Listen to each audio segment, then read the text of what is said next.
Sino nakakilala dito ay Franco. Lamang na lamang lang kasi sila dito kaya patipi-tipi siya. Ang lakas din kasi ng mga kampi niya dito sa early. Kaya kung makikita niya ay tambak kami. Ang ganda rin ng mga pick up nila dito. Pati dito rin sila umiikot sa top lane. Panoorin muna natin kung gaano kalalakas tong mga kalaban natin sa early. Kasi sa late game ay hindi na natin makikita yan. Ayaw nga nila ako dito pakuhain ng gold. At dito na nga nagtitipi-tipi si Franco. Tingnan niyo naman dito guys. Kaya ang sabi ko dito sa sarili ko, babalik ta rin ko tong laro na to. Yayariin ko silang lahat. Gugulatin ko yan sa late game. Syempre hindi lang si Franco dito yung gugulatin natin. Pati yung mga kakampi niya. Dito sa early ay bibigay ko muna sa kanila spotlight. Ang ganda rin kasi dito ng ikot nila. Tingnan nyo, dumadaan talaga sa likod ng tore namin. Puro killing spree na nga dito yung mga kalaban namin. Pero naintindihan ko naman yun. Kasi early pa lang naman to eh. Tignan natin kung makakapalag pa sa atin yung mamaya. Kaya ang ginagawa ko muna dito, bumabasag-basag muna ako ng mga tore. Nagpa-farm-farm muna ako dito guys para magka-item. Sa ngayon kasi guys, ito muna yung maganda kong gawin. Lalo na matataba na yung mga kalaban namin. Kaya doon muna tayo sa plan B guys. Mamaya na natin susugurin yung mga yan. Kaso nga lang, magagaling talaga itong mga kalaban namin. Kaya hindi talaga nila ako pinag-item dito.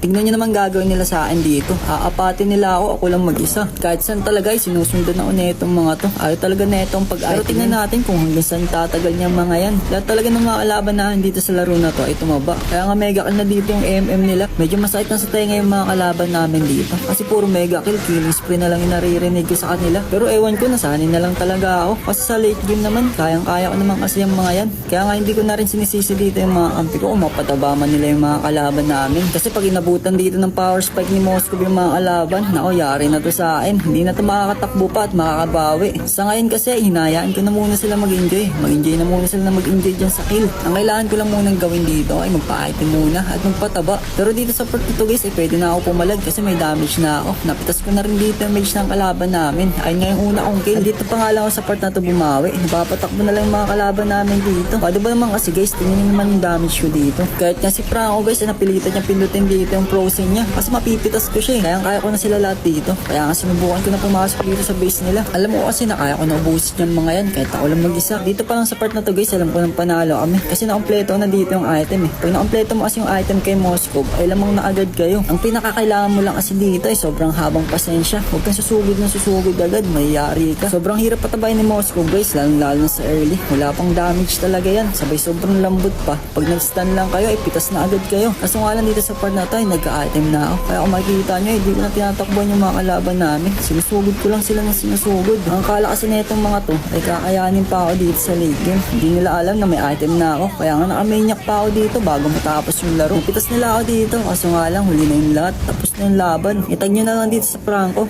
Sabi, huwag patipi-tipi. Perkit lamang lang sila. Shinare muna sana nila yung panalo. Masyado silang